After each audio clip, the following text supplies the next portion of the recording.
Italienische Tech-Woche, ein Aufruf zur KI-Innovation in Europa.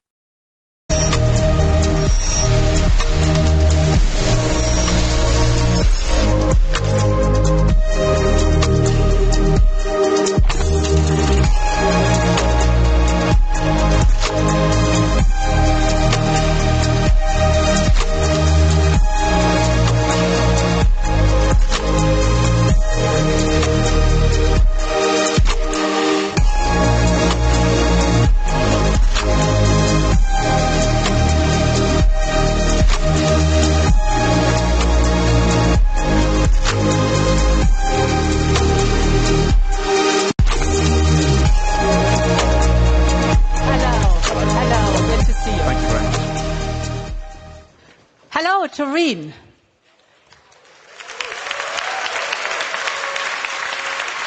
Good to see you. I'm so grateful to be here today, literally surrounded by the best and the brightest in the Italian tech scene. Is that true? Founders and angel investors, I guess giants of industry and rising stars of AI. Tech geniuses and trailblazer entrepreneurs. When I see you all, I think Italy has got talent and it gathers here at the Italian Tech Week. So I would like to begin with one of the stories that you've heard here in Turin. The year was 2007. Two high school friends were huddled together in a garage in Milan. They had just enough gear to code and an idea they were sure could break through.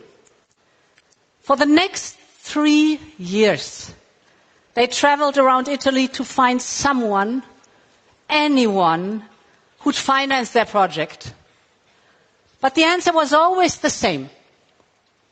Too young, too bold, too risky. And so in 2010, they left for San Francisco. In just 2 weeks, they found their first investors. The idea became one of the largest marketplaces for software in the world. And just a few months ago, their company, Pong, appeared on the massive screens of Times Square in New York when it reached a valuation of $2 billion. And I chose this story because it shows the incredible talent we have here in Italy and Europe. But incredible talent is not enough. You also need an environment that allows you to thrive. To be sure, many things have changed and improved since 2010. Venture capital in Italy has increased by over 600% in a decade. But I know that the number of unicorns is still too small, and 1/3 of them end up leaving our continent. This cannot stay like this. We cannot accept that our most talented may have to leave in order to thrive. You must find the right soil to flourish. Here in Europe, I want Europe to be worthy of you. Voglio un'Europa alla vostra altezza.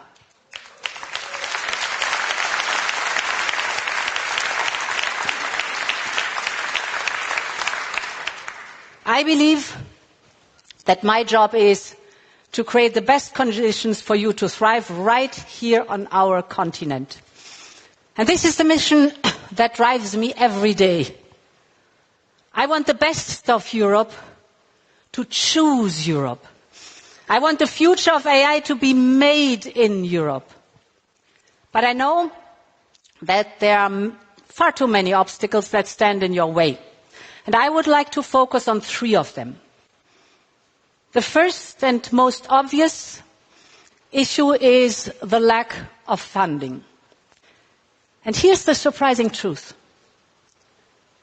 Europe does not lack capital. We're world champions in savings.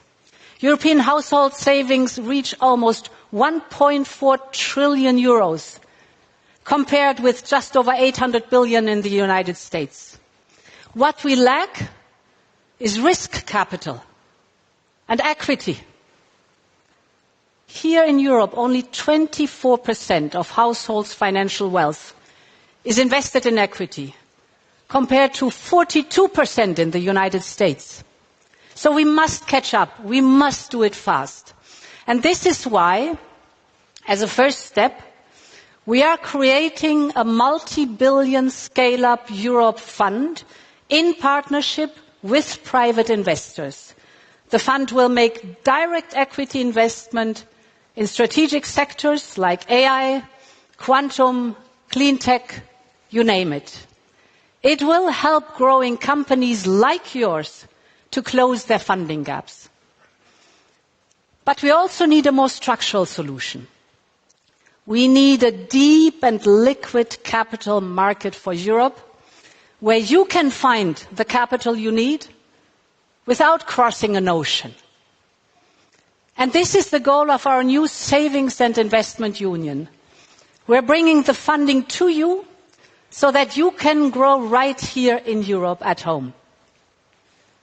The second obstacle you face is fragmentation of the single market.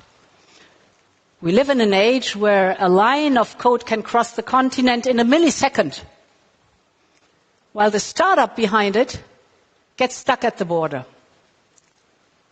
You know it all too well.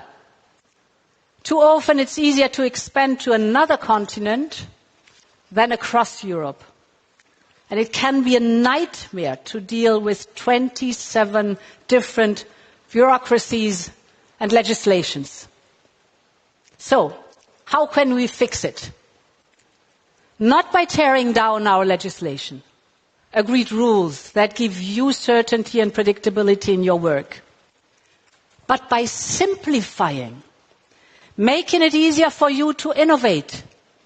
And this is why we are proposing a completely new approach to how innovative companies operate across Europe. We call it the 28th regime. Instead of tweaking 27 national systems to bring them closer, we are starting something completely new.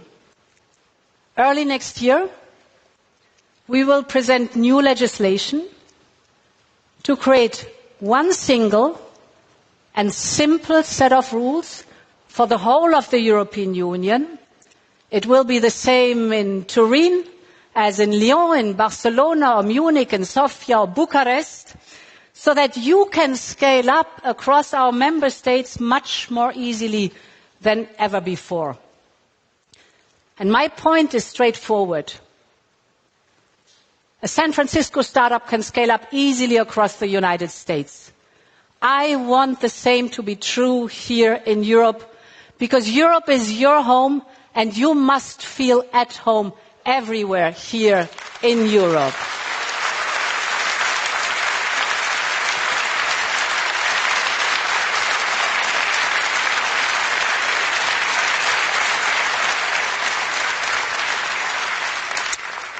And the third topic I want to mention is the slow uptake of new technologies. This is precisely where business struggled 30 years ago, when our companies were too slow to digitalize and go online. And so we lost ground to our main competitors. This time, Europe has a stronger starting point. Large companies are taking up AI at the same pace as their US peers, but smaller companies still lag behind. And other competitors like China and India are also running fast. So we must switch gears. We must speed up AI adoption across the board. And this is why next week we are presenting an Apply AI strategy. It is based on a simple yet transformative principle, and that is AI first. I think this is worth an applaud. I heard the one and only person there.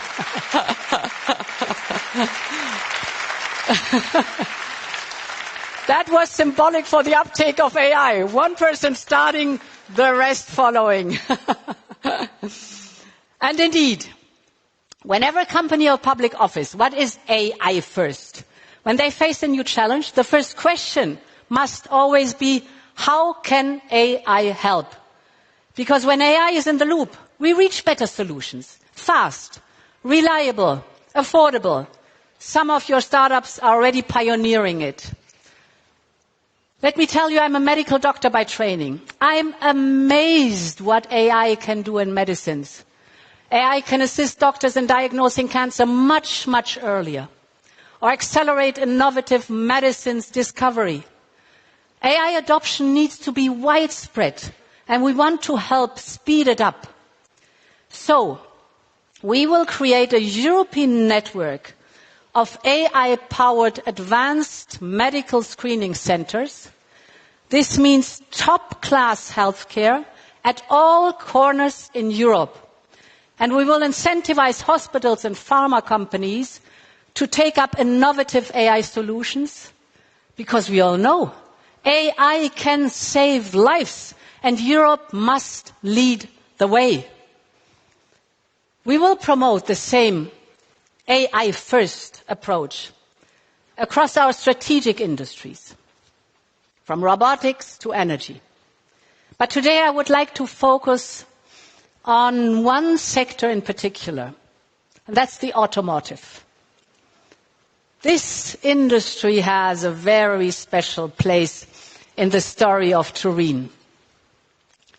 In the years of the economic boom, Turin's car industry became a symbol across Italy, a symbol of progress and independence, a symbol of the future. Today, the industry is going through deep transformations, and one of these, of course, has to do with AI. Self-driving cars are already a reality in the United States and in China. Why isn't the same true here for Europe? Cars with AI can reduce congestion, connect remote neighborhoods to public transport, make our roads safer. AI first means safety first. So why don't we set up a network of European cities where the first self-driving cars can hit the road? A coalition of 60 Italian mayors have already expressed their interests. So, my friends, let's make it happen. It is possible. Let's start immediately.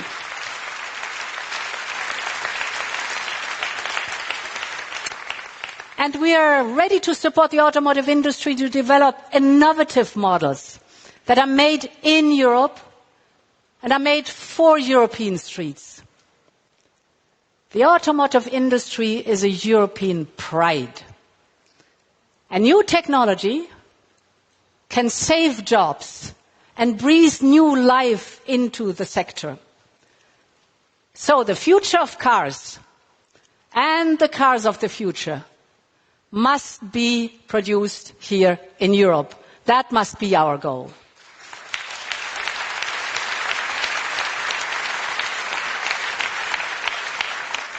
Ladies and gentlemen, too often I hear that Europe is late to the AI race.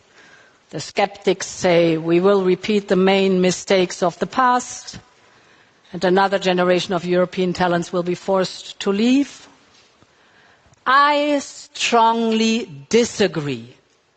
Not only because the AI race is still warming up, but also because I've seen what Europeans can do when we set our eyes on a goal. 10 years ago, Europe was trailing behind the rest of the world in the race for computational power. We had only one supercomputer in the global top 10. But then the whole continent mobilized. We made supercomputers a top priority of my first mandate. And today, We have 4 supercomputers in the global top 10, 2 of them here in Italy. It shows you can drive the change.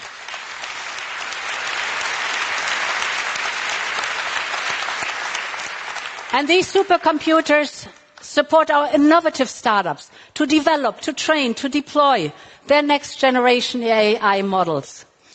We have defied the skeptics and made Europe a global leader. And I guess this story of beating the odds may sound very familiar to you, because it is also the story of many of you here. How many times have you been told that you were aiming too high? How many times have you thought that there was nothing else to try? And yet you're here. Not because you never failed, but because you always found the strength to hit the road again. This is the spirit I feel in this room. And this is the spirit I want to feel in Europe. We will spare no effort to make Europe an AI continent. We will spare no effort to make you choose Europe, because this is the great mission of our times. Thank you for inviting me, and long live Europe.